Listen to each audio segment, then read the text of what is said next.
ஒரு மனிதனிடம் வெறுப்பை உருவாக்க வேண்டும் என்று சொன்னால் அவன் பட்டினியாக இருந்தானாக்க அவனுக்கு வந்து வெறுப்பு மிகப்பெரிய அளவில் வரும். அவனுக்கு ஒரு பட்டினியற்ற ஒரு சமுதாயத்தை உருவாக்குறோம் என்று சொன்னால் அவனால் வந்து வெறுப்புக்குள் அவ்வளோ எளிதாக போக முடியாது. அப்படிங்கிற தத்துவம் நமக்கு தெரிந்ததுனால தான் நம்ம வந்து 30 வருடங்களுக்காக போராடி என்ன செய்திருக்கிறோம்னு கேட்டிங்கன்னா, தமிழ்நாட்டில் இந்தியாவிலேயே பட்டினியற்ற ஒரு சமுதாயம் எது இருக்கிறதுன்னு சொன்னால் தமிழ்நாடு தான் இருக்கிறது. 3 வேளை சாப்பிட்றவன் எவ்வளோ பேர்னு கணக்கெடுக்கிறான். ஒவ்வொரு மாநிலத்திலையும் சாம்பிள் பேசிஸ் எடுத்து நீ எத்தனை வேலை சாப்பிட்டேன்னு ஒருத்தன்ட்டையும். தமிழ்நாட்டிலையும் கேரளாவில் இருக்கிறவன் என்ன சொல்கிறான் அப்படின்னா, 100க்கு 100 பேர்த்த கேட்டிங்கன்னா 99.7 விழுக்காடு என்ன சொல்கிறான்னா, நாங்கள் 3 வேலை சாப்பிட்டோம். ஆனால் வேறு எந்த மாநிலத்திலையும் 99.7 இல்லை. வட மாநிலங்களில் எடுத்து பார்த்தீங்க அப்படின்னு சொன்னாக்கா 40 விழுக்காடு வர மாட்டேங்குது. மேற்கு மாநிலம் பெரிய வளர்ந்த மாநிலங்கள்னு சொல்லக்கூடிய மகாராஷ்டிராவையோ குஜராத்தில் எடுத்திங்கனாக்கா 50 விழுக்காடு வரல. அப்போ 3 வேளை சாப்பிட்றதுங்கிறது எப்படி பாசிபிளாக இருக்கும் அப்படின்னா, 2 விதமாக தான் செய்ய முடியும். அதை ஒன்று வந்து வளர்ச்சியினால் எல்லோரும் பயனடைந்திருக்க வேண்டும், அப்படி இல்லைன்னா உணவை கொண்டு போய் சேர்க்க வேண்டும். நம்ம 2யும் பண்ணியிருக்கோம். வாழ்க்கை தரத்தை உயர்த்துவது, பசியற்ற ஒரு சமுதாயம், கல்வி அறிவற்ற ஒரு சமுதாயம், என்ன அடுத்தது வீட்டில் படித்த பெண்கள் இருப்பது அப்படிங்கிறதெல்லாம் என்ன அப்படின்னு கேட்டிங்கன்னா, குவாலிட்டி ஆஃப் லைஃப்னு சொல்கிறோம்ல, குவாலிட்டி ஆஃப் லைஃப் என்ன ஆகும்னு கேட்டிங்கன்னா சேஞ்ச் ஆகும். குவாலிட்டி ஆஃப் லைஃப் எவனை சேஞ்ச் பண்ணணும்னு முடிவு பண்ணுறானோ அப்போ தான் வந்து என்ன ஆகும்னா அந்த சமுதாயம் வந்து குவாலிட்டேட்டிவாக மாறும். ஹெல்த்தில் என்ன நடக்குது, என்ன பண்ணியிருக்கோம் அப்படின்னு பார்த்தீங்க அப்படின்னு சொன்னாக்கா, ஃபஸ்ட்டு என்ன டாக்டர் கண்ணு டெஸ்ட் பண்ண போனது உனக்கு சுகர் இருக்கான்னு கேட்டார். நான் இல்லைன்னு. உனக்கு எப்படி தெரியும்னாரு. எனக்கு அப்போ தான் புரிஞ்சுது, போய் டெஸ்ட் பண்ணால் தான் தெரியும். நான் என்ன நினச்சிட்டு இருக்கேன், எனக்கு இல்லைன்னு. அப்படி தான் பல பேர் நினச்சிக்கிட்டு இருப்பான். மனிதர்கள் பல வகை இருக்காங்க. ஒன்றும் டெஸ்ட்டே பண்ண மாட்டான். டெஸ்ட் பண்ணி தெரிஞ்சாலும் என்ன செய்வான்னா மருந்து சாப்பிட மாட்டான். ஏன்னா அப்பப்போ சாப்பிட்டுக்கலாம்னு நினைப்பான்.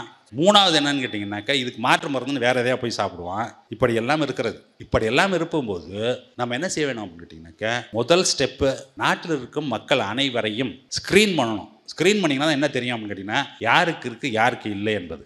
அதற்காக ஒரு திட்டம் உருவாக்கணும். என்னன்னு கேட்டிங்கன்னா, அதான் மக்களை தேடி மருத்துவம் அப்படிங்கிற திட்டம். அதனுடைய பயன் என்ன அப்படின்னு பார்த்தீங்க அப்படின்னு சொன்னீங்கன்னா, 42 லட்சம் பேர் என்னன்னு கேட்டிங்கன்னா புதிதாக கண்டறியப்பட்டிருக்கிறார்கள். என்னத்துக்கு இந்த மாதிரி ப்ராப்ளம் இருக்குங்கிறது. இப்போ இந்த பாதம் காப்போம் இதயம் காப்போம் ஆச்சா, அதுக்கு அடுத்தது இன்னொன்று இருக்குது. அது என்னன்னு கேட்டிங்கன்னா இன்னுயிர் காப்போம்னு. கார் ஓட்டணும், பைக் ஓட்டணும். ஆனால் நம்ம என்ன சொல்கிறோம், தலையில் ஹெல்மெட் போட்டுட்டு போனா அதான் சேஃப்டி, கழுத்து போட்டு காரில் போகும்போது பெல்ட்டு போட்டு போ அதான் சேஃப்டி அப்படின்னு சொன்னால் யார் என்ன செய்கிறான்னு கேட்டிங்கன்னா, சட்டப்பட்டனை திறந்து விட்டு போகிற மாதிரி ஹெல்மெட் போட்டால் தான் தலைமுடியெல்லாம் பத்திரமா இருக்கும்னு ஹெல்மெட் போடாமல் போகிறான், கீழே விழுவுறான். நம்ம வந்து இன்னும் என்ன கற்றுக்கல அப்படின்னு கேட்டிங்கனாக்கா, வாகனங்களை எப்படி ஓட்ட வேண்டும்ங்கிற ஒரு நெறிமுறை இருக்குல்ல, அது வந்து நம்ம மக்களுக்கு இன்னும் யாரும் சொல்லியும் தரல, அவன் கற்றுக்கல. அவன் என்ன செய்வான்னு கேட்டிங்கன்னா, ஹார்ன் வந்து அடிச்சுட்டு போயிட்டே இருப்பான். எல்லோரும் விலகிடணும், அவன் தான் ஃபஸ்ட்டு போகணும். அது எந்த பக்கம் வேணாலும் போகலாம், ஒன் வேலையும் போகலாம், ராங் சைடில் போகலாம், எப்படி வேணால் போகலாம். அதன் விளைவு என்ன அப்படின்னு கேட்டிங்கனாக்கா, ஃபெட்டாலிட்டி ஆக்சிடென்ட் வந்து அவ்வளோ அதிகம். அந்த ஆக்சிடென்ட் நடந்ததுனாக்கா ஃபஸ்ட்டு 48 ஹவர்ஸ்க்கு பேர் வந்து கோல்டன் ஹவர்னு பேர். அவனுக்கு முதல் 48 மணி நேரத்திற்கு என்ன செலவாகிறதோ 2 லட்ச ரூபா வரைக்கும் என்ன செய்யுதுன்னா அரசே கொடுத்துருச்சு.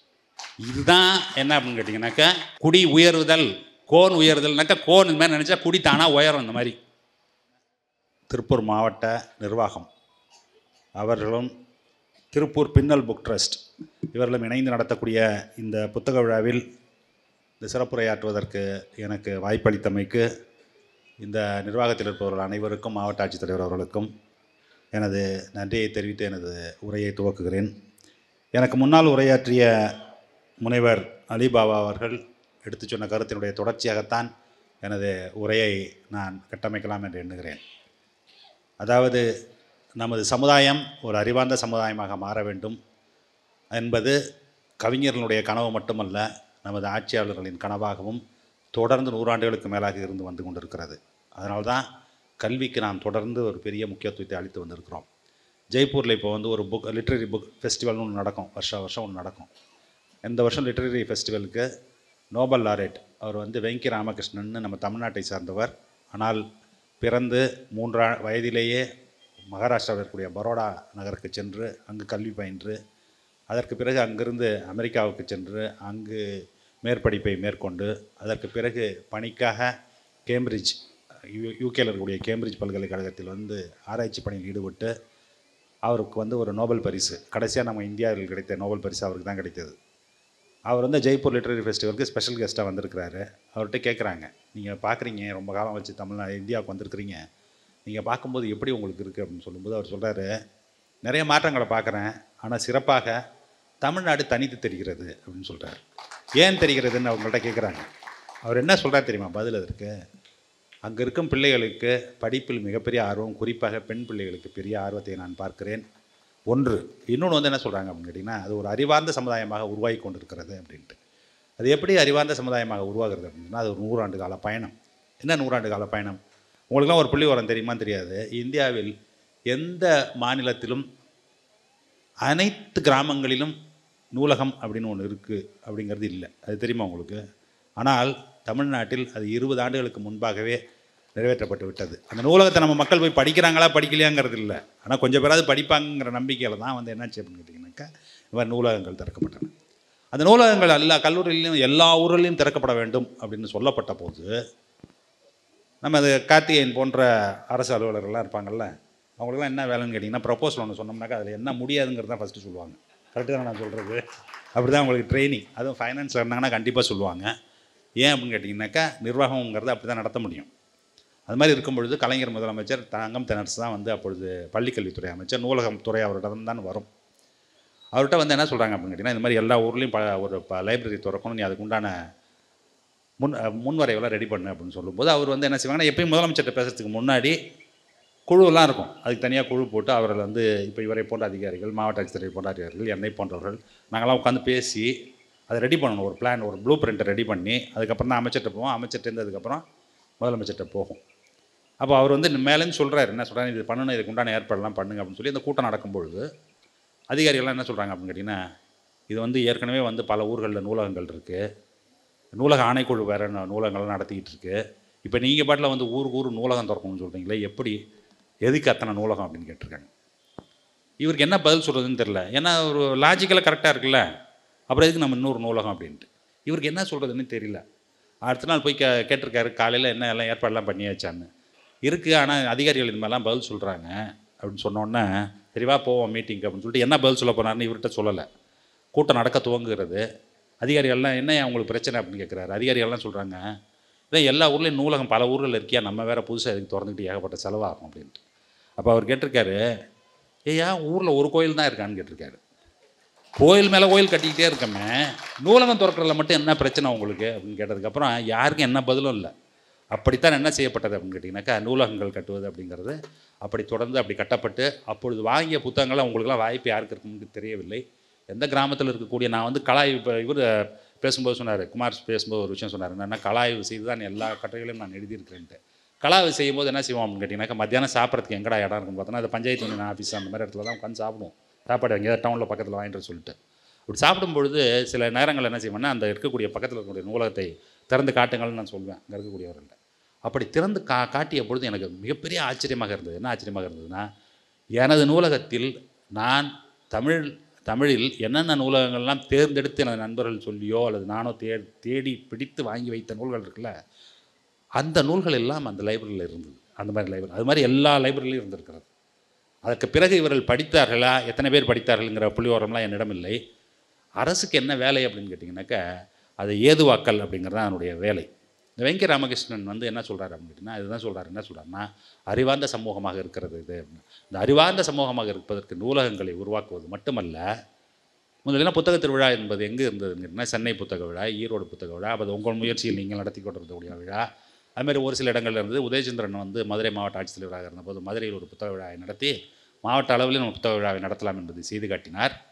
அதன் தொடர்ச்சியாக என்ன செய்தோம் என்று சொன்னால், இப்பொழுது எல்லா ஊர்களிலும் எல்லா மாவட்டங்களிலும் புத்தக விழா நடத்த வேண்டும் என்கிற ஒரு முடிவை ஏற்படுத்தி அதன் வழியாக கடந்த 3-4 ஆண்டுகளாக என்ன நடந்து கொண்டிருக்கிறதுனா, எல்லா ஊர்களிலும் புத்தக விழா என்பது நடந்து கொண்டிருக்கிறது. அதுதான் இப்பொழுது பேசும்போது சொன்னார்கள். என்னன்னு கேட்டிங்கனாக்கா, ஊரில் கிராமத்துலலாம் வந்து கூட்டம் அலையலையாக வருகிறார்கள், வந்து புத்தகத்தை வாங்கி செல்கிறார்கள். புத்தகத்தை வாங்குறாங்க, வாங்கிட்டு போய் படிக்கிறாங்களா இல்லையாங்கிறதுலாம் அடுத்த கேள்வி. முதல்ல இதை வந்து என்ன செய்யணும்னா, ஆக்சசபிள் ஆக்கிறது அப்படிங்கிறது. இப்படி நூலகங்களுக்கு இவ்வளவு பெரிய முக்கியத்துவம். அரசு வந்து இன்றைக்கி வருஷத்துக்கு இத்தனை லட்சம் கோடி செலவு செய்கிறது. அதில் மிகப்பெரிய செலவு எதற்காகிறது என்று யாருக்காவது தெரியுமா உங்களுக்கு? அரசு வெவ்வேறு துறைகளுக்கு செலவு செய்கிறது இல்லையா? மிகப்பெரிய செலவு எதற்காகிறது என்று சொன்னால், பள்ளிக்கல்வித்துறைக்கு தான் மிகப்பெரிய செலவு. ஏன் அப்படின்னு கேட்டிங்கனாக்கா, அத்தனை ஊர்கள், அத்தனை பள்ளிகள், அத்தனை ஆசிரியர்கள் அப்படி பண்ணினா மட்டும்தான் என்ன செய்ய முடியும் அப்படின்னு கேட்டிங்கனாக்கா, எல்லோருக்கும் கல்வியிலிருந்து விடுபட்டு போகாமல் அவர்களை கல்வியில் உள்ளே கொண்டு போய் சேர்க்கிறது அப்படிங்கிறது வந்து அப்பொழுது தான் செய்ய முடியும். அப்போது கல்விக்கு நம்ம அவ்வளோ பெரிய முக்கியத்துவம் கொடுக்குறோம். இப்போ அது புதிதாக வந்து இன்றைக்கி ஒரு அறிக்கை வெளியிடப்பட்டிருக்கிறது நாடாளுமன்றத்தில். எக்கனாமிக் சர்வேன்னு சொல்லுவோம் அது இல்லையா? அந்த பட்ஜெட் வரதுக்கு முன்னாடி என்ன செய்வாங்கன்னு கேட்டிங்கனாக்கா, நாடாளுமன்ற நிதியமைச்சர் வந்து இந்த நாட்டில் கடந்த ஓராண்டுகளாக என்ன நடந்து கொண்டு இருக்கிறது அப்படிங்கிற ஒரு சர்வே எடுப்பாங்க. அந்த சர்வேயில் நாட்டில் என்னென்னலாம் நடக்குதுன்னு சொல்லும்பொழுது தமிழ்நாட்டை பற்றி 2 மிக முக்கியமான குறிப்புகள் ஒவ்வொன்றுக்கும் ஒவ்வொரு பக்கம் வந்திருக்குது. ஒரு குறிப்பு எதை பற்றி அப்படின்னு கேட்டிங்கனாக்கா, நம்ம தொழில்துறை நடந்துட்டு இருக்கக்கூடிய ஒரு முக்கியமான மாற்றம் பற்றி. அது என்ன மாற்றம் அப்படின்னு பார்த்தீங்க அப்படின்னு சொன்னிங்கன்னா, காலணி தொழில் இருக்குல்ல, காலில் போட்டுக்கிற செருப்பு, அந்த செருப்பு எப்படி இருக்கும்னா ஒன்று லெதரில் இருக்கும், இல்லாட்டி நான் லெதரில் இருக்கும். இப்பொழுது புதிதாக என்னன்னு கேட்டிங்கன்னா, நான் லெதரை பொறுத்தவரை உலக அளவில் பல பல்கலைக்கழகங்களில் பல ஆயிரம் கோடி ரூபாய் செலவு செய்து ஆராய்ச்சிகளை மேற்கொண்டு வருகிறார்கள். எதற்கு மேற்கொண்டு வருகிறார்கள் அப்படின்னு சொன்னால், போட்டிருக்கிறத எவ்வளோ கம்ஃபர்டபுளாக வைக்கிறது, அந்த மெட்டீரியல் எவ்வளோ சிறப்பானதாக இருக்கிறது அப்படின்னு. ஏன் அப்படின்னு கேட்டிங்கன்னா, தோல்லேருந்து நகர வேண்டும் அப்படிங்கிற ஒரு முடிவு தான். ஏன் தோல்லேருந்து நகரணும் அப்படின்னு கேட்டிங்கன்னா, தோலை ப்ராசஸ் செய்வது அப்படிங்கிறது வந்து ரொம்ப பொல்யூட்டிங். திருப்பூர் எப்படி வந்து டையிங் வந்து எவ்வளோ பொல்யூட்டிங்கோ அது மாதிரி நேற்று சுப்ரீம் கோர்ட்டில் சொல்லியிருக்காங்க ஒரு ஆர்டர் என்ன தெரியுமா, பாலாரை யார் பொல்யூட் பண்ணணும் அவன்லாம் பணத்தை கட்டுன்னு. யார் பொல்யூட் பண்ணா அப்படின்னு பார்த்தீங்கன்னாக்கா லெதர் தான். மேஜர் பொல்யூட்டன்ட் யார்? லெதர் தான். அப்போது அவர்கள் என்ன சொல்கிறாருன்னு சொன்னால், லெதரை பொல்யூட்டனாக இருக்குதுன்னு சொன்னால் அதை விட்டு நகரணும்னு சொன்னால் அதுக்கு எதை மாற்று? வெறும்னா பிளாஸ்டிக். வெறும் பிளாஸ்டிக் இல்லை, இப்பொழுது மிகப்பெரிய அளவில் சிந்தட்டிக்கில் வந்து மிகப்பெரிய ஆராய்ச்சிகள்லாம் மேற்கொண்டு அதில் முன்னணியில் இருப்பது யார் அப்படின்னா தாய்வான் நாட்டுக்காரர்கள். ஜப்பானியர்கள் இருந்தாங்க, இப்போ தாய்வான் நாட்டுக்காரர்கள். அவர்கள் தான் அந்த கம்பெனியெல்லாம் வைத்திருக்கிறார்கள். நம்ம வந்து என்ன செய்கிறோம்னா தொழில்துறையிலேருந்து அவரெல்லாம் போய் பேசி அவர்களை இங்கே அழைத்து வருகிறோம். எதற்குன்னா, எந்த இன்டர்நேஷ்னல் பிராண்ட் எந்த பிராண்டை பார்த்தீங்கன்னாலும் அதை செய்பவர்கள் எல்லாம் யாருன்னு கேட்டிங்கனாக்கா தாய்வான் கம்பெனிகள் தான் செய்து கொண்டிருக்கின்றன. அவர்கள் எதற்கு இங்கே அழைத்து வருகிறோம் தமிழ்நாட்டிற்கு அப்படின்னு பார்த்தீங்க அப்படின்னாக்கா, அதனுடைய பொட்டென்ஷியல் என்னத்துக்கு, வேலைவாய்ப்பை உருவாக்குவதற்கு, அதுவும் குறிப்பாக பெண்களுக்கு. ஒரு ஃபேக்ட்ரியை வந்து நம்ம வந்து காஞ்சிபுரம் பக்கத்தில் முதலில் போட்ட பொழுது நம்ம எதிர்பார்க்கவே இல்லை. என்ன அப்படின்னா 30,000 பெண்கள் 40,000 பெண்களுக்கு ஒரே கூரையின் கீழ் வேலை வாய்ப்பு அளிப்பது அப்படிங்கிறது இருக்குல்ல, அந்த வாய்ப்பை பார்த்துவிட்டு இப்போ என்ன செய்திருக்கிறோம் என்று சொன்னால், எங்கெல்லாம் பின்தங்கிய மாவட்டங்களாக இருக்கின்றனவோ அங்கெல்லாம் கொண்டு போய் அந்த ஃபேக்ட்ரியை அமைப்பது அப்படிங்கிறதுடைய பெரம்பலூர் அப்படிங்கிறது வந்து நம்ம ஏற்கனவே சொன்னது மாதிரி பின்தங்கிய மாவட்டத்தின் ஒரு இப்போ மேற்கு மாவட்டங்கள் வளர்ந்திருப்பது போலையோ அல்லது சென்னையை ஒட்டியிருக்க பகுதிகள் வளர்ந்திருப்பது போலையோ வளர்ச்சி எல்லா இடமும் சீராக இல்லை, சமமாக இல்லை என்பதை நாம் உணர்ந்திருக்கிறோம். சமூக நீதி அப்படிங்கிறது வந்து எப்படி வந்து வகுப்புகளுக்கிடையே சமமான வளர்ச்சி வேண்டும் என்று சொல்கிறோமோ அதே போல் ஸ்பேஷியல்னு சொல்கிறோம்ல, பகுதி வாரியாக எடுத்து பார்த்தோம் என்று சொன்னால் அதுலேயும் சமமான வளர்ச்சி வேண்டும் என்று சொன்னால் தொழில்கள் அங்கு செல்ல வேண்டும். அப்படின்னு சொன்னால் பெரிய வேலைவாய்ப்பை உருவாக்கக்கூடிய தொழில்கள். இப்பொழுது தொழில்நுட்பம் எவ்வளோ வேகமாக மாறிக்கொண்டிருக்கிறதுன்னு உங்களுக்கு தெரியும். இப்படி வேகமாக மாறிக்கொண்டிருக்கக்கூடிய சூழ்நிலையில் இன்னும் சில தொழில்கள் தான் என்ன இருக்கிறது அப்படின்னா, இந்த மாதிரி வேலைவாய்ப்பை பெரிய அளவில் வழங்கக்கூடிய தொழில்கள். ஒன்று முதலில் இருப்பது உங்களுக்கெல்லாம் தெரிந்த திருப்பூரில் இருப்பதனால் உங்களுக்கு நான் சொல்ல வேண்டியதில்லை, ஜவுளித்துறை.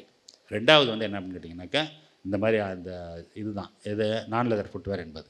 அது குறித்து எக்கனாமிக் சர்வேல ஒரு பக்கத்துக்கு ஒரு ரிப்போர்ட் எழுதியிருக்கு. அது ஒரு புறம். இன்னொரு சில ரிப்போர்ட் இன்னொரு பக்கத்துக்கு என்ன எழுதியிருக்காங்க அப்படின்னு கேட்டிங்கனாக்கா, இல்லம் தேடி கல்வின்னு ஒரு திட்டம். இல்லம் தேடி கல்வி அப்படிங்கிற திட்டம் எதற்காக உருவாக்கினோம் அப்படின்னு பார்த்தீங்கன்னு சொன்னால், கொரோனா வந்தது, 2 வருஷம் பள்ளிக்கூடத்தெல்லாம் மூடியாச்சு. 2 வருஷம் பள்ளிக்கூடம் பிள்ளைங்கள்லாம் போகல. 2 வருஷம் பிள்ளைங்க பள்ளிக்கூடத்துக்கு போகல அப்படின்னாக்கா அவங்க வயசாகாமல் இருக்குமா? அவங்களுக்கு வயசாகிடும் இல்லையா? 2ஆம் கிளாஸ் படித்தவனை போய் 2 வருஷம் கழிச்சு மறுபடியும் 2ஆம் கிளாஸ் போகணும்னு இப்போ சொல்ல முடியாது. அவன் 4ஆம் கிளாஸில் தான் போய் உட்காருவான். ஆனால் 2ஆவதில் படிக்க வேண்டியது 3ஆவதில் படிக்க வேண்டியது படிக்காமல் 4ஆம் கிளாஸுக்கு போனான் அப்படின்னு சொன்னோம்னா 4ஆம் கிளாஸில் படித்தது ஏதாவது படிக்க முடியுமா? படிக்க முடியாது. அப்போது கற்றலில் ஒரு இடைவெளி வந்து விடுகிறது. அந்த கற்றலில் ஏற்பட்ட இடைவெளியை இட்டு நிரப்ப வேண்டும் என்று சொன்னால் என்ன செய்ய முடியாது அப்படின்னு கேட்டிங்கன்னா, 4ஆம் கிளாஸ் நடத்திட்டு இருக்கும்போதே பேரலாக 3ஆம் கிளாஸ் பாடத்தை நடத்த முடியாது. அப்பொழுது அரசு வந்து ஒரு திட்டத்தை உருவாக்குறது. என்ன உருவாக்குறதுன்னு கேட்டிங்கன்னா, பிள்ளைங்க இங்கே வந்து 4ஆம் கிளாஸை பார்க்கும். ஆனால் சாயந்தரத்தில் என்ன பண்ணிக்கோங்க கேட்டிங்கனாக்கா, அதுக்கு தனியாக ஆர்வலர்களை அமர்த்தி ஒவ்வொரு பள்ளிக்கூடத்திற்கும் அவர்கள் என்ன செய்தார்னு கேட்டிங்கனாக்கா, 3ஆம் வகுப்பு பாடத்தையும் 2வது வகுப்பில் போட்ட பாடத்தையும் அவர்கள் நடத்தி கொடுத்தார்கள். அதற்கு என்ன செய்கிறோம் அப்படின்னு கேட்டிங்கனாக்கா, அதுக்கு எப்படி பாடம் நடத்த வேணுங்கிற மெத்தடெல்லாம் உருவாக்கப்பட்டு அது செயல்படுத்தப்பட்டது.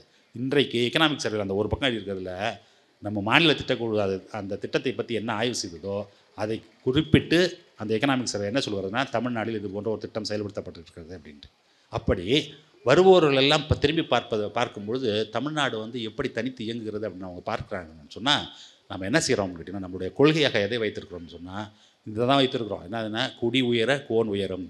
குடி உயரணும். குடி எப்படி உயரம்னு கேட்டால், இன்றைக்கு ஒரு கோட் ஒன்று படித்தேன். என்ன படித்தோம்னா, அதாவது ஒரு மனிதனிடம் வெறுப்பை உருவாக்க வேண்டும் என்று சொன்னால் அவன் பட்டினியாக இருந்தானாக்கா அவனுக்கு வந்து வெறுப்பு மிகப்பெரிய அளவில் வரும். அவனுக்கு ஒரு பட்டினியற்ற ஒரு சமுதாயத்தை உருவாக்குறோம் என்று சொன்னால் அவனால் வந்து வெறுப்புக்குள்ளே அவ்வளோ எளிதாக போக முடியாது. அப்படிங்கிற தத்துவம் நமக்கு தெரிந்ததுனால தான் நம்ம வந்து 30 வருடங்களுக்காக போராடி என்ன செய்திருக்கிறோம்னு கேட்டிங்கன்னா, தமிழ்நாட்டில் இந்தியாவிலேயே பட்டினியற்ற ஒரு சமுதாயம் எது இருக்கிறதுன்னு சொன்னால் தமிழ்நாடு தான் இருக்கிறது. இப்போ நித்தி ஆயோக் வந்து ஒரு புள்ளிவிவரம் வெளியிடுகிறது. என்ன வெளியிடுகிறதுனா, NFHS டேட்டாவை வச்சு ஒரு புள்ளிவிவரம் ஒரு விவரம் வெளியிடுறாங்க. என்ன வெளியிடுறாங்கன்னா, 3 வேளை சாப்பிட்றவன் எவ்வளோ பேர்னு கணக்கெடுக்கிறான். ஒவ்வொரு மாநிலத்துலேயும் சாம்பிள் பேசிஸ் எடுத்து நீ எத்தனை வேளை சாப்பிட்டேன்னுக்கிறான் ஒருத்தன்ட்டையும். தமிழ்நாட்டிலையும் கேரளாலையும் இருக்கிறவன் என்ன சொல்கிறான் அப்படின்னா, 100க்கு 100 பேர்த்த கேட்டிங்கன்னா 99.7 விழுக்காடு என்ன சொல்கிறான்னா, நாங்கள் 3 வேளை சாப்பிட்டோம். ஆனால் வேறு எந்த மாநிலத்திலையும் 99.7 இல்லை. வட மாநிலங்களில் எடுத்து பார்த்தீங்க அப்படின்னு சொன்னாக்கா 40 விழுக்காடு வர மாட்டேங்குது. மேற்கு மாநிலம் பெரிய வளர்ந்த மாநிலங்கள்னு சொல்லக்கூடிய மகாராஷ்டிராவையோ குஜராத்தில் எடுத்திங்கனாக்கா 50 விழுக்காடு வரல. அப்போ 3 வேளை சாப்பிட்றதுங்கிறது எப்படி பாசிபிளாக இருக்கும் அப்படின்னு கேட்டிங்கன்னா 2 விதமாக தான் செய்ய முடியும். அதை ஒன்று வந்து வளர்ச்சியினால் எல்லோரும் பயனடைந்திருக்க வேண்டும், அப்படி இல்லைன்னா உணவை கொண்டு போய் சேர்க்க வேண்டும். நம்ம ரெண்டையும் பண்ணியிருக்கோம். அதனால தான் வந்து என்ன ஆகுது அப்படின்னு கேட்டிங்கனாக்கா பசியற்ற ஒரு சமுதாயத்தை நம்மால் படைக்க முடிந்திருக்கிறது. கல்வி அறிவுன்னு எடுத்துக்கிட்டிங்க அப்படின்னு சொன்னால் நான் ஏற்கனவே சொன்னது போல் கல்வியில் வந்து பல திட்டங்களை செயல்படுத்துகிறோம். அதனுடைய விளைவு தொடர்ந்து நாம் வந்து இந்த 100 ஆண்டுகள் செய்த பயனின் விளைவாக செயல்களின் விளைவாக இன்றைக்கு தமிழ்நாட்டில் உயர்கல்வி படிப்பவர்களுடைய எண்ணிக்கை அப்படின்னு பார்த்திங்கனாக்கா இந்திய அளவில் 26 விழுக்காடு 27 விழுக்காடாக இருப்பது, தமிழ்நாட்டில் 48 விழுக்காடாக இருக்கிறது. அதுவும் குறிப்பாக பெண்களின் விழுக்காடு.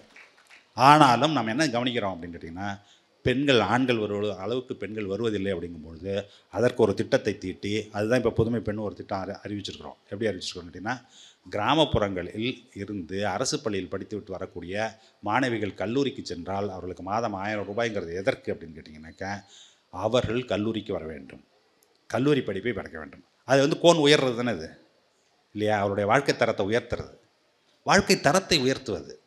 பசியற்ற ஒரு சமுதாயம், கல்வி அறிவற்ற ஒரு சமுதாயம் என்ன, அடுத்தது வீட்டில் படித்த பெண்கள் இருப்பது அப்படிங்கிறதெல்லாம் என்ன அப்படின்னு கேட்டிங்கன்னா குவாலிட்டி ஆஃப் லைஃப்னு சொல்கிறோம்ல. குவாலிட்டி ஆஃப் லைஃப் என்ன ஆகும்னு கேட்டிங்கன்னா சேஞ்ச் ஆகும். குவாலிட்டி ஆஃப் லைஃப் எவனை சேஞ்ச் பண்ணணும்னு முடிவு பண்ணுறானோ அப்போ தான் வந்து என்ன ஆகும்னா அந்த சமுதாயம் வந்து குவாலிட்டேட்டிவாக மாறும். அந்த டிரான்ஸ்ஃபர்மேஷன் இருக்குல்ல, அந்த டிரான்ஸ்ஃபர்மேஷன் நோக்கிய பயணம் தான் இது எல்லாமே. இதை எடுத்துங்க. இப்போ கல்வியை பற்றி நான் உங்களுக்கு சொல்லிட்டேன். அடுத்தது வந்து ரொம்ப அடுத்தது கல்விக்கு அடுத்தது மிக முக்கியமான ஒரு விஷயம் குவாலிட்டி ஆஃப் லைஃப்பை இம்ப்ரூவ் பண்ணுறது அப்படிங்கிறதுனா ஹெல்த் தான். ஹெல்த்தில் என்ன நடக்குது, என்ன பண்ணியிருக்கோம் அப்படின்னு பார்த்தீங்க அப்படின்னு சொன்னாக்கா இதை பார்ப்பவர்கள் எல்லாருக்கும் ஒரே ஆச்சரியம், எப்படி அவர்களால் செய்ய முடிகிறது. நான் சொல்கிறேன் வரிசையாக. ஒன்று வந்து முன்னாடிலாம் எப்படி இருக்கும் அப்படின்னு கேட்டிங்கனாக்கா உடல்நலம் குன்றுதல் அப்படின்னாக்கா எப்படி இருக்கும்னு கேட்டிங்கனாக்கா தொற்றும் நோய்கள். தொற்றும் நோய்னா என்ன வரும், வாந்தி வரும், பேதி வரும், ஜுரம் வரும். இதெல்லாம் தான் தொற்றும் வியாதி. ஒருத்தன்ட்டு ஒருத்தனுக்கு வரும், காலரா வரும். இதெல்லாம் தொற்றும் வியாதிகள். இப்போது 30 வருஷத்துக்கு முன்னாடி எடுத்து பார்த்தீங்கன்னா நாட்டில் சாகுறவர்கள் செத்து போகிறான்ல, என்ன காரணத்துக்காக சாகுறான்னு ஒரு லிஸ்டட் காரணம் எடுத்திங்கன்னாக்கா மிக பெரும்பான்மையான தொற்று நோய்களாக தான் செத்து போயிருக்கின்றனர். இப்பொழுது மருத்துவத்தில் ஏற்பட்டிருக்கக்கூடிய முன்னேற்றம், டயக்னோசிஸில் ஏற்பட்டிருக்கக்கூடிய முன்னேற்றம், மருந்துகளினுடைய முன்னேற்றம், இதனால் என்ன ஆச்சு அப்படின்னு கேட்டிங்கன்னா தொற்றும் நோய்களிலிருந்து சாகுறவர்களுடைய எண்ணிக்கை குறைந்து விட்டது டிராஸ்டிக்காக. அதற்கு பதிலாக தொற்றா நோய்கள் எதெல்லாம் தொற்றா நோய்கள் அப்படின்னு பார்த்தீங்க அப்படின்னு சொன்னாக்கா பிபி, சுகர், கேன்சர், இது மாதிரி. அது வந்து ஒருத்தனுக்கு இருக்குன்னு உடனே போய் பக்கத்தில் உட்காந்தோம்னா நமக்கு வராது. இப்போ எனக்கு இருக்க பிபி இருக்குனாக்கா அவர் கார்த்திகனுக்கு உடனே வந்துடாது. ஆனால் எனக்கு என்ன இருந்ததுன்னா ஃபீவர் இருந்ததுன்னா அவருக்கு வரும்.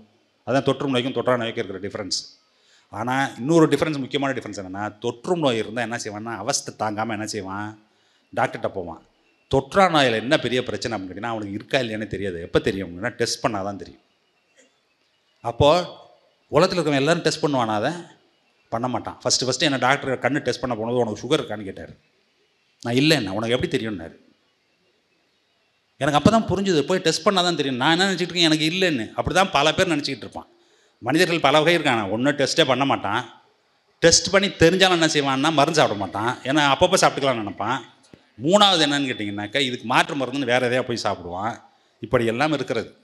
இப்படி எல்லாம் இருக்கும்போது நம்ம என்ன செய்ய வேணும் அப்படின்னு கேட்டிங்கனாக்கா முதல் ஸ்டெப்பு நாட்டில் இருக்கும் மக்கள் அனைவரையும் ஸ்க்ரீன் பண்ணணும். ஸ்க்ரீன் பண்ணிங்கன்னா தான் என்ன தெரியும் அப்படின்னு கேட்டிங்கன்னா யாருக்கு இருக்குது யாருக்கு இல்லை என்பது. அதற்காக ஒரு திட்டம் உருவாக்கணும். என்னன்னு கேட்டிங்கன்னா அதான் மக்களை தேடி மருத்துவம் அப்படிங்கிற திட்டம்.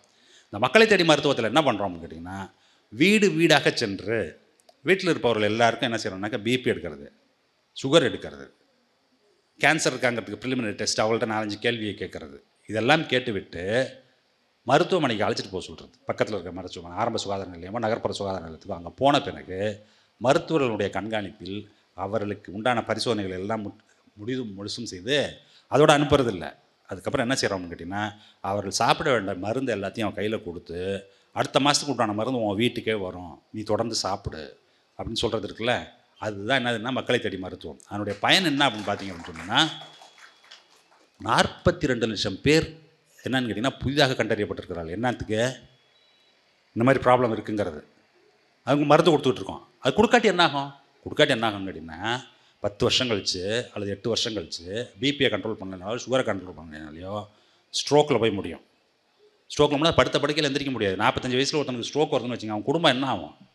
இல்லை அந்த அம்மாவுக்கு ஸ்ட்ரோக் வந்ததுன்னா அந்த குடும்பம் என்ன ஆகும்? அந்த பிள்ளைங்கள்லாம் என்ன, அந்த கதியெல்லாம் என்ன? அதை விட பெரிய கொடுமை, சுகரை கண்ட்ரோல் பண்ணாமல் விட்டான்னு வச்சுங்க, நாளைக்கு காலில் ஏதாவது இப்போ புறையோடி போச்சுன்னா காலை வெட்டி எடுத்துட வேண்டியது தான். அப்போது என்ன பண்ணுறோம் அப்படின்னு கேட்டிங்கனாக்க, அதை தடுப்பதற்காக குவாலிட்டி ஆஃப் லைஃப் இம்ப்ரூவ் பண்ணணுமா இல்லையா? அந்த குவாலிட்டி ஆஃப் லைஃப் இம்ப்ரூவ் பண்ணுறதுக்கு அடுத்த ஸ்டெப் இது ஹெல்த்தில். அதற்கு பிறகு இந்த டேட்டாலாம் வந்ததுக்கு பிறகு என்ன பண்ணுறோம் அப்படின்னு கேட்டிங்கன்னா, டாக்டர் சொல்கிறாங்க, என்ன சொல்கிறாங்க, டயபெட்டிஸ் ரொம்ப நாள் இருக்கிற ஒருத்தனுக்கு அப்படின்னு சொன்னாலே காலெல்லாம் புண்ணு வந்தால் அவனுக்கு தெரியாது. ஏன் தெரியாது அப்படின்னு கேட்டிங்கன்னா, உணர்வுகள் குறைந்து விடும். நமக்கு ஒரு இடத்துல புண்ணு இருக்கா இல்லையாங்கிறது எப்படி தெரியும்? வலி வந்தால் தானே தெரியும். வலியை எது கேரி பண்ணணும்னு நரம்பு தான் கேரி பண்ணணும். நரம்பு வந்து வீக் ஆகிடுச்சின்னு சொன்னால் என்ன ஆகாதுங்கன்னா, நம்ம பிரெயினுக்கு வந்து பெயின் இருக்கிறதே தெரியாது. அதனால தான் அவனுக்கு சுகர் இருக்கவனுக்கு ஹார்ட் அட்டாக் வந்தால் தெரியாது. அப்போது டாக்டர்ஸ் என்ன சொல்கிறாங்க, நம்ம ஒரு டிஸ்ட்ரிக்ட் எடுத்துக்குவோம். அந்த ஒரு டிஸ்ட்ரிக்ட் எடுத்துகிட்டு அந்த டிஸ்ட்ரிக்டில் யாருக்கெல்லாம் சுகர் இருக்கோ அவனெல்லாம் போய் காலை டெஸ்ட் பண்ணுவோம்.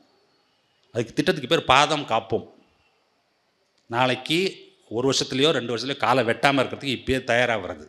அது பார்த்து அதுக்கு மருந்தை கொடுக்கறது. அந்த பாதம் காப்போம் திட்டம் தஞ்சாவூரில் வந்து செயல்படுத்தப்பட்டு அது வந்து கண்டறியப்பட்டு அப்போ என்ன கண்டுபிடிச்சாங்க அப்படின்னு கேட்டிங்கனாக்கா, சுகர் இருக்கவரில் 22 விழுக்காடு ஆட்களுக்கு என்ன இருக்குது, ஆட்களுக்கு காலில் புண்ணு இருக்குது, அவங்களுக்கு தெரியல. அப்போ அவர்களை கண்டறிந்து அவர்களுக்கு உண்டான மருத்துவம். இதை என்ன பண்ணியிருக்கோம் அப்படின்னு கேட்டிங்கனாக்கா, இப்போ ஸ்டேட் ஃபுல்லாக ரோல் அவுட் பண்ணுறதுக்கு உண்டான ப்ரோக்ராம் போட்டு இம்ப்ளிமெண்ட் ஆகிருக்கு. இந்த திட்டம் எப்படி செயல்படுகிறது அப்படிங்கிறத வந்து வெளி மாநிலங்கள் மாநிலங்கள்லாம் இருக்குல்ல, அந்த மாநிலங்களுக்கு சென்ற நமது மருத்துவர் ஒருத்தர், அவர் வந்து நம்ம கோயம்புத்தூரில் தான் இருக்கார், ஒரு பெரிய மருத்துவமனையுடைய ஓனர். அவர் வந்து என்ன பண்ணியிருக்காருன்னு கேட்டிங்கனாக்கா, ஹைதராபாத் போயிருக்காரு. அது மாதிரி அவ்வளோ பெரிய மருத்துவர் வரும்போது என்ன செய்வாங்கன்னா, அங்கே இருக்கக்கூடிய அமைச்சர்கள் அல்லது வந்து அதிகாரிகள்லாம் வந்து பார்ப்பாங்க அவரை. அவங்க வந்து பார்க்க வந்திருக்காங்க. பார்க்க வந்திருக்கும்போது அவர் சொல்லியிருக்காரு, இது மாதிரி தமிழ்நாட்டில் வந்து நாங்கள் இந்த மாதிரி ஒரு திட்டத்தை செயல்படுத்தியிருக்கோம், அதை வந்து ஸ்டேட் ஃபுல்லாக பண்ண போகிறோம் அப்படின்னு அவங்க சொல்லியிருக்காங்க. அப்பா இவ்வளோ பெரிய வேலை உங்களால் செய்ய முடியுதுண்ணா, அப்போ நீங்களும் செய்யுங்களேன்னு சொல்லியிருக்காரு அவர். அவர் சொல்லியிருக்காரு, எங்கள்கிட்ட அந்த கட்டமைப்பே இல்லை.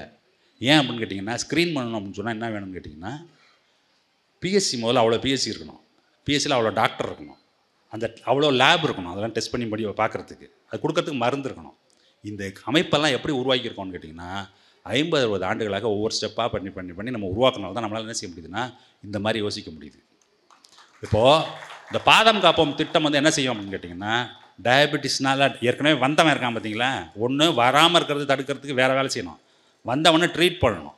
ட்ரீட்மெண்ட்டை சரியாக எடுக்காமல் இருந்து காலை வரைக்கும் புண்ணு வர விட்டோம்னாக்கா காலை வெட்டி எடுக்காமல் இருக்கிறதுக்கு உண்டான திட்டம் இது.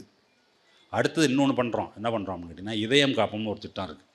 இந்த இதயம் காப்போம் திட்டம்லாம் கேட்டிங்கனாக்கா உங்களுக்கு பிரமிப்பாக இருக்கும். என்ன பிரமிப்பாக இருக்கும் அப்படின்னு கேட்டிங்கன்னா, தமிழ்நாட்டில் இதெல்லாம் நடக்குதானே உங்களுக்கு தெரியவே தெரியாது.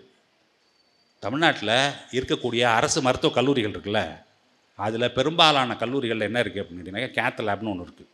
கேத் லேப் என்ன அப்படின்னு கேட்டிங்கன்னா, ஆன்ஜியோ பண்ணுறோன்னு சொன்னோம்ல, ஆன்ஜியோ பண்ணி பார்த்துட்டு ஆன்ஜியோ பிளாஸ் பண்ணக்கூடிய வசதி இருக்கக்கூடிய லேபுக்கு தான் பேர் என்னது, கேத் லேபுங்கிறது. இந்த லேபை வச்சுருக்கோம். வச்சதுக்கு முன்னாடி 4 ஆண்டுகளுக்கு முன்பு என்ன ஆச்சு அப்படின்னு கேட்டிங்கன்னா, மொத்தமாகவே அதில் ட்ரீட் பண்ணப்பட்ட பேஷண்ட்களுடைய எண்ணிக்கை வெறும் 820-900 வருஷத்துக்கே. ஆனால் இன்றைக்கு எவ்வளோ பேர் ட்ரீட் பண்ணுறோம்னு கேட்டிங்கனாக்கா, 30,000 பேர் 32,000 பேர் ட்ரீட் பண்ணுறோம் வருஷத்துக்கு. எப்படி இது சாத்தியமானது அப்படின்னு பார்த்தீங்க அப்படின்னு சொன்னீங்கன்னா, இப்போ எப்படி பண்ணியிருக்கோம்னா, யாருக்காவது ஒருத்தர் நெஞ்சு வலிக்குது அப்படின்னு சொன்னால் உடனே 108க்கு ஃபோன் பண்ணு. 108க்கு ஃபோன் பண்ணோன்னா 108ல் என்ன பண்ணியிருக்காங்க அப்படின்னு கேட்டிங்கனாக்கா, நெஞ்சு வலி வந்ததுனாக்கா பிளட்டு கிளாட் ஆகாமல் இருக்கிறதுக்கு உண்டான மருந்து 108 எல்லா வண்டிலையும் வச்சுருக்காங்க. அதை உடனே என்ன செய்வாங்கன்னு கேட்டிங்கன்னா, அவங்களுக்கு ஒரு நம்பர் கொடுத்துருக்காங்க. யாருக்கு அதில் வரக்கூடிய அட்டெண்டருக்கு என்ன நம்பர் இருக்கும் அப்படின்னு கேட்டிங்கன்னா, அந்த டிஸ்ட்ரிக்ட்டுக்கு ஒரு கோஆர்டினேட்டர், எந்த கோஆர்டினேட்டர், கார்டியாலஜிக்கு, இந்த கார்டியாலஜி டாக்டருக்கு உடனே ஃபோன் பண்ணுவார். டாக்டர் கேட்பார், என்னென்ன இருக்குது அவருக்கு, சிம்டம்ஸ் என்ன இருக்குது அப்படின்னு கேட்டோன்னா இவர் சொல்லுவார், வேர்க்குதுங்க, பிபி பார்த்தேன் இவ்வளோ இருக்குது, அப்படியா, டக்குன்னு இந்த மாத்திரையை கொடு, இன்னும் 3 மாத்திரையோ 4 மாத்திரையோ ஒரு காம்பவுண்ட் இருக்குது, அதை வாயில் போட்டு தண்ணி ஊற்றி விட்டுட்டு வண்டி எடுத்துகிட்டு நேராக போயிட்டே இருப்பாங்க. என்ன பக்கத்தில் இருக்க எதுக்கு, மெடிக்கல் காலேஜ் ஹாஸ்பிட்டலுக்கு. மெடிக்கல் காலேஜ் ஹாஸ்பிட்டல் போன உடனே அந்த சிஸ்டம்லாம் ஒர்க் அவுட் பண்ணி வச்சுருக்காங்க. இந்த மாதிரி ஹார்ட் அட்டாக் வந்த ஒரு பேஷண்ட்டை என்ன செய்யணும், அடுத்த அரை மணி நேரத்திற்குள் அவருக்கு ஆன்ஜியோ செய்யப்பட்டு பிளாக் இருந்ததுன்னா ஆன்ஜியோ பிளாஸ்ட் பண்ணிடுறாங்க. அது மாதிரி உயிர் பிடித்தவர்களுடைய எண்ணிக்கை அவ்வளோ. 30,000 பேர் கொண்டு போகிறோம்னாக்கா ஃபெட்டாலிட்டி, நேற்று ஒரு டேட்டா பார்த்தேன், முந்தின நாள் ஒரு டேட்டா என்னென்னு கேட்டிங்கன்னா, இந்த மாதிரி வர்றவங்களில் எவ்வளோ பேர் செத்து போகிறாங்க, என்னென்னா 1% தான் செத்து போகிறான். மீதி 99% ஆட்கள் நம்மளால் என்ன செய்ய முடியுது, காப்பாற்ற முடியுது. அப்போது அதுக்குண்டான இன்ஃப்ராஸ்ட்ரக்சர் எப்படி உருவாக்கியிருக்கோம், அதுக்குண்டான மருந்துகள் எப்படி பண்ணியிருக்கோம். இது வந்து நீங்கள் வந்து என்னென்னா ஒரு ப்ரைவேட் ஹாஸ்பிட்டலில் போய் அது வசதி இருக்கவும் போவான், வசதி இல்லாதவன் என்ன செய்வான்? செத்து போகிறான்னு விட்றது அவனை. அவனுக்கு என்ன வசதி கிடைக்கிறதோ, 10 லட்ச ரூபா செலவு பண்ணி என்ன வசதி கிடைக்கிறதோ அது 1 பைசா செலவு இல்லாமல் செய்யக்கூடிய அமைப்பு இந்த பொது கட்டமைப்பு இங்கே இருக்கிறது. இதுதான் என்ன அப்படின்னு கேட்டிங்கனாக்கா குடி உயர்வுதல், கோன் உயர்தல்னாக்கா கோன் இந்த மாதிரி நினச்சா குடி தானாக உயரும். இந்த மாதிரி இப்போ இந்த பாதம் காப்போம், இதயம் காப்போம் வச்சா அதுக்கு அடுத்தது இன்னொன்று இருக்குது. அது என்ன கேட்டிங்கன்னா இன்னுயிர் காப்போம்னு. அந்த இன்னுயிர் காப்போம் பார்த்தீங்கன்னாக்கா அது இன்னும் பிரமிப்பாக உங்களுக்கு கேட்டிங்கன்னாக்கா நம்மள்கிட்ட இவ்வளோ வாகனங்கள் இருக்குது. இந்தியாவிலேயே மிகப்பெரிய அதிக எண்ணிக்கையில் ஆக்சிடென்ட் நடக்கிறது எங்கே நடக்குது? தமிழ்நாட்டில். ஏன் காரணம் அப்படின்னு கேட்டிங்கனாக்கா இவ்வளவு பெரிய சாலை வசதி, சிறப்பான சாலை வசதி, கார் ஓட்டணும், பைக் ஓட்டணும். ஆனால் நம்ம என்ன சொல்கிறோம்? தலையில் ஹெல்மெட் போட்டுட்டு போனால் அதான் சேஃப்டி, கழுத்து போட்டு காரில் போகும்போது பெல்ட்டு போட்டு போ அதான் சேஃப்டி அப்படின்னு சொன்னால் யார் என்ன செய்கிறான்னு கேட்டிங்கன்னா சட்டப்பட்டனை திறந்து விட்டு போகிற மாதிரி ஹெல்மெட் போகாமல் போட்டால் தான் தலைமுடியெலாம் பத்திரமா இருக்கும்னு ஹெல்மெட் போடாமல் போகிறான், கீழே விழுவுறான். ரெண்டாவது நம்ம வந்து இன்னும் என்ன கற்றுக்கல அப்படின்னு கேட்டிங்கனாக்கா வாகனங்களை எப்படி ஓட்ட வேண்டும்ங்கிற ஒரு நெறிமுறை இருக்குல்ல, அது வந்து நம்ம மக்களுக்கு இன்னும் யாரும் சொல்லியும் தரல, அவன் கற்றுக்கல. அவன் என்ன செய்வான்னு கேட்டிங்கன்னா ஹார்ன் வந்து அடிச்சுட்டு போயிட்டே இருப்பான். எல்லோரும் விலகிடணும், அவன் தான் ஃபஸ்ட்டு போகணும். அது எந்த பக்கம் வேணாலும் போகலாம், ஒன் வேலையும் போகலாம், ராங் சைடில் போகலாம், எப்படி வேணால் போகலாம். அதன் விளைவு என்ன அப்படின்னு கேட்டிங்கனாக்கா ஃபெட்டாலிட்டி ஆக்சிடெண்ட் வந்து அவ்வளோ அதிகம். அப்போ இது இன்னுயிர் காப்போம்ல என்ன பண்ணுறாங்க அப்படின்னு கேட்டிங்கன்னா அந்த ஆக்சிடென்ட் நடந்ததுனாக்கா ஃபஸ்ட்டு 48 ஹவர்ஸ்க்கு பேர் வந்து கோல்டன் ஹவர்னு பேர். அந்த 48 மணி நேரத்தில் நீங்கள் வந்து மருத்துவ செலவு என்ன ஆனால் பரவாயில்ல அப்படின்னு சொல்லி நீங்கள் அதில் இன்டர்வியூன் பண்ணிங்க அப்படின்னு சொன்னால் கை போவதை கால் போவதை தடுக்க முடியும். உயிர் போயிடுச்சுன்னா ஒன்றும் பண்ண முடியாது, அந்த அளவுக்கு இன்னும் நம்ம முன்னேறல. ஆனால் அதற்கு முன்னாடி வந்து கை போகிறது கால் போகிறது மாதிரி ஒரு இதெல்லாம் வருது இல்லை. முன்னாடி என்ன செய்வாங்க கேட்டிங்கன்னா ஆக்சிடென்ட் ஆச்சுனாக்கா யார் பார்க்குறதுன்னு தெரியாது, அப்படியே கிடக்கும், அடிபட்டான் அப்படியே கிடப்பான். அல்லது எடுத்துகிட்டு போனீங்கன்னா அவன் என்ன செய்வான்? ப்ரைவேட் ஹாஸ்பிட்டல் எடுத்து போனால் யாரா செலவு பண்ணுறதுன்ட்டு அவன் ஒன்றும் கண்டுக்க மாட்டான். இப்போ என்ன சொல்லியிருக்காங்க அப்படின்னு கேட்டிங்கன்னா 890 ஹாஸ்பிட்டல் ஐடென்டிஃபை பண்ணி இந்த இதுக்கெல்லாம் வந்து இங்கே அழைச்சிட்டு போனீங்கன்னாக்கா அவனுக்கு முதல் 48 மணி நேரத்திற்கு என்ன செலவாகிறதோ 2 லட்ச ரூபா வரைக்கும் என்ன செய்யுதுன்னா அரசே கொடுத்துருது. அந்த 2 லட்ச ரூபாய் கொடுக்கும்பொழுது என்ன ஆகும் கேட்டிங்கன்னா அந்த தனியார் மருத்துவமனையும் அரசு மருத்துவமனையும் என்ன செய்ய முடியுங்கன்னா தயங்க மாட்டாங்க. எதுக்கு தயங்க மாட்டாங்க? அன்றைக்கி அடுத்த நாள் ஆகிற செலவு இருக்குல்ல, அதை பற்றி பயப்படாமல் என்ன செய்வாங்கன்னா செலவு பண்ணுவாங்க. அதுக்குள்ளே குடும்பம் என்ன ஆகிடும்னா நிதானிச்சிடும். அதுக்கு மேலே செலவாகிறத அவங்க பார்த்துக்கொள்வார்களோ அல்லது வேறு ஏதாவது அக்சஸ் பண்ணுவாங்களோ அல்லது இன்சூரன்ஸ் கார்டு இருக்குது இப்போ பாதி பேருக்கு, அந்த இன்சூரன்ஸ் கார்டை பயன்படுத்தி அவர்கள் செய்வார்களோ ஏதோ ஒரு அரேஞ்ச்மெண்ட்டு. ஆனால் மிக முக்கியமான விஷயம் என்னன்னு கேட்டிங்கன்னா நம்மளிடம் வசதி இல்லை என்று மருத்துவமனைக்கு செல்லாமல் இருக்கும் சூழ்நிலையை மாற்றி அடிபட்டால் உடனே போவது அப்படிங்கிறது. அதன் பயன் என்னென்னா எத்தனை 1000 பேர் கை இழப்பை தவிர்த்து கால் இழப்பை தவிர்த்து அவர்கள் வாழ்க்கை வந்து நரமாதிலிருந்து காப்பாற்றிருக்கிறோம் இந்த திட்டம். இப்படி என்ன செய்யணும்னா திட்டங்களை வரிசையாக சொல்லிக்கிட்டே போகலாம். அவ்வளோ திட்டங்களை செயல்படுத்திக்கிட்டு இருக்கோம் நம்ம. எதுக்கு அப்படின்னு கேட்டிங்கன்னா மக்களுடைய வாழ்வு எப்படி இருக்க வேண்டும் என்று சொன்னால் நம் மக்களுடைய வாழ்வு உன்னதமான வாழ்வாக இருக்க வேண்டும். அதுக்கு தான் அரசு இருக்குது. அதுதான் அரசுனுடைய திட்டங்கள் எல்லாம் எதை நோக்கி இருக்குதுனாக்கா கோன் அவனுடைய வாழ்க்கை வந்து உயர வேண்டும், குடியினுடைய வாழ்க்கையினுடைய தரம் உயர வேண்டும், குவாலிட்டி ஆஃப் லைஃப் இம்ப்ரூவ் பண்ணணும். அப்படிங்கிறதுக்காகத்தான் வறுமையற்ற ஒரு சமுதாயமாக மருத்துவத்தில் இவ்வளோ பெரியது, ஹெல்த்தை பொறுத்த வரைக்கும் அவ்வளோ பெரிய திட்டங்கள், மகளிர் நலனில் வந்து அவ்வளோ கான்சன்ட்ரேஷன், அதுபோல் பள்ளி கல்வியாகட்டும் கல்லூரி கல்வியாக இருக்கட்டும் எல்லாத்துலேயும் வந்து நம்மளுடைய தரத்தை உயர்த்துவது. அது ஒன்று தரத்தை உயர்த்துவது, இன்னொன்று வந்து யாரெல்லாம் விடுபட்டு போயிருப்பார்களோ அவர்களை எல்லாம் மீண்டும் சேர்ப்பது, உள்ளுக்குள்ளே கொண்டாந்து சேர்ப்பது. இது ரெண்டையும் செய்தோம் என்று சொன்னால்தான் ஒரு பக்கம் அகலமாக்க வேண்டும், விரிவாக்கம் செய்ய வேண்டும், இன்னொரு பக்கம் ஆழப்படுத்த வேண்டும். இது ரெண்டையும் செய்யும்பொழுது நாம் பெரும் பாய்ச்சலை நிகழ்த்தி கொண்டு வருவோம். எங்கே போவோம் அப்படின்னு கேட்டிங்கன்னா இப்போ வெங்கி ராமகிருஷ்ணன் மாதிரி வர்றவங்களாம் என்ன சொல்லுவாங்க அப்படின்னா வெங்கி ராமகிருஷ்ணன் இன்றைக்கி சொல்கிறாரு, அமர்த்தியசன் 10 வருஷத்துக்கு முன்னாடி என்ன தெரியுமா சொன்னார்? அமர்த்தியசன் சொன்னார், இந்தியாவின் ஒரு பகுதியாக தமிழ்நாடு இல்லாமல் இருந்திருந்தால் தமிழ்நாடு தெற்காசியாவில் இருக்கக்கூடிய சிறந்த ஒரு நாடாக இருந்திருக்கும். அதுக்கு என்ன காரணம் அப்படின்னு கேட்டிங்கன்னாக்கா வளர்ச்சியில் எல்லோரையும் அரவணைத்து செல்லுதல், எல்லோரையும் சேர்த்துக்கிறதுங்கிறதில்ல, எல்லோருக்கும் அந்த வாய்ப்பை ஏற்படுத்தி கொடுத்தல். சேர்த்துக்கிறதுனா என்ன அர்த்தம் அப்படின்னு கேட்டிங்கன்னா எவனோ ஒருத்தன் கொடுக்கறது அப்படி கிடையாது. ரெண்டுக்கும் வித்தியாசம் இருக்குது. இது எப்படி அப்படின்னு கேட்டிங்கன்னா நீ உயர்ந்துரு அப்படிங்கிறதுக்கு உனக்கு என்னெல்லாம் வேணுமோ அதை ஏற்படுத்தி கொடுத்தது அப்படின்னு என்ன அர்த்தம் அப்படின்னு கேட்டிங்கன்னா டிபேட்லலாம் நிறைய இடத்துல நீங்கள் பார்த்துருப்பீங்க. என்ன பார்த்தீங்கன்னா மீன் கொடுக்காதீர்கள், மீன் பிடிக்க கற்றுக் கொடுங்கள்னு. இதுதான் மீன் பிடிக்க கற்றுக் கொடுக்குறதுங்கிறது. மீன் பிடிக்க கற்றுக் கொடுத்துட்டீங்க அப்படின்னு சொன்னீங்கன்னாக்கா அவன் வளர்ச்சியில் அவனே பங்கு பெறுவான். அந்த வளர்ச்சி எப்படிப்பட்ட வளர்ச்சியாக இருக்கும்னா அதுதான் உண்மையான ஜனநாயகம்ங்கிறது. ஜனநாயகம்னா எலெக்ஷனுக்கு எலெக்ஷன் ஓட்டு போடுறது ஜனநாயகம் கிடையாது. ஜனநாயகம்ங்கிறது சமுதாயத்தில் சமமாக நடத்தப்பட வேண்டும், பொருளாதாரத்தில் சமமாக நடத்தப்பட வேண்டும், அதற்கு வேணுங்கிற வாய்ப்புகளை உருவாக்க வேண்டும்.